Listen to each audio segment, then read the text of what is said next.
வலையப்பட்டி என்ற ஊரில் சலவைத் தொழிலாளி ஒருவர் இருந்தார். அவரிடம் 2 கழுதைகள் இருந்தன. அவை இரண்டும் ஒரு நாள் மிகவும் வருத்தத்துடன் பேசிக் கொண்டன. நாம் சுமந்து வரும் அழுக்குத் துணிகள் மட்டும் சலவை செய்ததும் வெண்மையாகத் தெரிகின்றது. ஆனால் நாம மட்டும் ஏன் அந்த துணிகளைப் போன்று வெண்மையாக மாற முடியவில்லை என்று தங்களுக்குள் கேட்டுக்கொண்டன.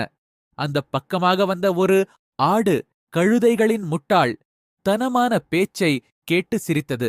பின் கழுதைகளே, நலமா என்று கேட்டது.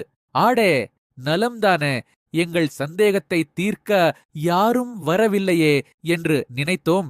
நல்ல வேளை நீ வந்தாய் என்று சொல்லி கழுதைகள் இரண்டும் ஆட்டடை பார்த்தனர். கழுதைகளே, நீங்கள் பேசிக் கொண்டிருந்ததை நானும் கேட்டேன். உங்கள் முட்டாள்தனமான சந்தேகத்தை எப்படி போக்குவதென்று எனக்குத் தெரியவில்லை என்று கூறியது ஆடு. இதைக் கேட்ட கழுதைகளுக்கு கோபம் வந்தது. ஆடே, எங்களைப் பார்த்து முட்டாள்கள் என்று கூறுகிறாயா?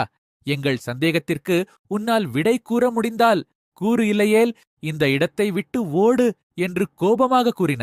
கழுதைகளே, நீங்கள் என் மீது ஏன் இப்படி கோபப்படுகிறீர்கள்? துணிகளும் நீங்களும் ஒன்றா?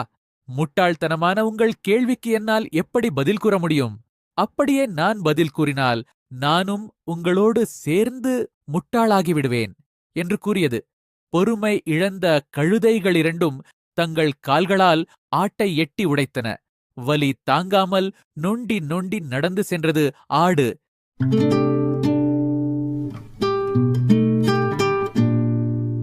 வலையப்பட்டி என்ற ஊரில் சலவைத் தொழிலாளி ஒருவர் இருந்தார். அவரிடம் 2 கழுதைகள் இருந்தன. அவை இரண்டும் ஒரு நாள் மிகவும் வருத்தத்துடன் பேசிக் கொண்டன.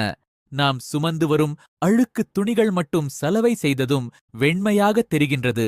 ஆனால் நாம மட்டும் ஏன் அந்த துணிகளைப் போன்று வெண்மையாக மாற முடியவில்லை என்று தங்களுக்குள் கேட்டுக்கொண்டன. அந்தப் பக்கமாக வந்த ஒரு ஆடு கழுதைகளின் முட்டாள் தனமான பேச்சை கேட்டு சிரித்தது. பின் கழுதைகளே, நலமா என்று கேட்டது. ஆடே, நலம்தானே, எங்கள் சந்தேகத்தை தீர்க்க யாரும் வரவில்லையே என்று நினைத்தோம். நல்ல வேளை நீ வந்தாய் என்று சொல்லி கழுதைகள் இரண்டும் ஆட்டடை பார்த்தனர்.